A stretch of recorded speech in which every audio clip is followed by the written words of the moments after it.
Alright, sorry it's been a while since I've done some videos. I'm going to try to do them a little more frequently, but today I want to talk to you guys about a stop limit order. I know it's a little confusing if you have not traded before.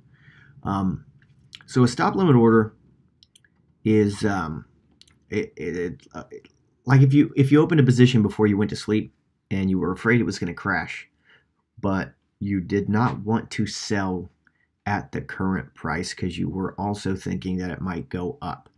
So, all right, let's say we bought STR or XLM actually. Just so you guys know, Stellar STR on Poloniex is actually XLM everywhere else. So if you are to transfer Stellar somewhere, you can transfer it to an XLM address because that is actually Stellar. I know it's confusing. But anyways, so let's say we bought Stellar at 419. There's a good possibility that it could drop down into the 300s, but there's also a good possibility that Stellar could go up, closer to 500, especially if Bitcoin decides to take a nosedive. So let's say you bought it right here, 419, and then you stayed up, it didn't move, and you had to go to bed. Well, you don't want to risk having to sell way down in the low 300s. But you don't want to sell at the current price. There's like a 50-50 chance it could go up or down. So what you would do is you would come over here and you would put your stop. Let's say you bought at 419, the current price is 418, and you don't want to sell less than 400 Satoshis. You don't want to sell at less than 400 Satoshis. So you would put your limit, because that would be the lowest that it would sell at 400 Satoshis. Okay. Now, I always like to do my stop higher than the limit, not 401, because if one big sell order hits, it could sell through 400, and then your order may never fill, especially if it's a big drop. So if I'm going to sell at 400, I like to be at least 1 or 2% above that. I would probably set it for 404.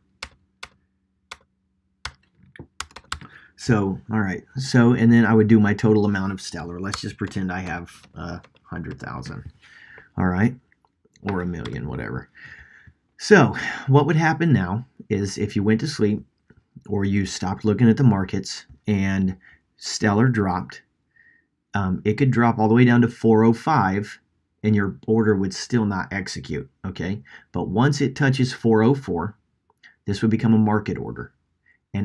Or it wouldn't really be. I guess it'd be a limit order, but it would be below the market price. So, yeah, it's kind of hard to explain. It's a stop limit order. But anyways, so if Stellar drops down to 404, it would instantly put a sell order at 400 for you. So even if there's buy orders at 403, then your sell order would fill at 403. But if it dropped down to instantly to 402, your order would go.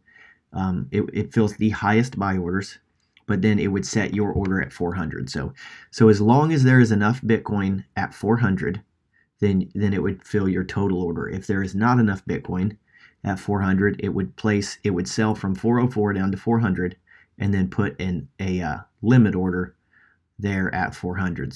So the rest of your Stellar that did not sell between 404 and 400 would be placed for sale at 400. So if you sold 500,000 of your Stellar, then 500,000 would be left for sale at 400. I like to go, like I said, higher. That's a whole 1% higher than the 400. So there's a good chance that there is enough Bitcoin, as long as you're not selling some crazy amount of Stellar. There's a good chance there's enough Bitcoin on the buy side to fill your whole order between 404 and 400. I know it's a little confusing. If you have any questions, if I didn't explain that well, just leave me a comment and I'll try to get back with you.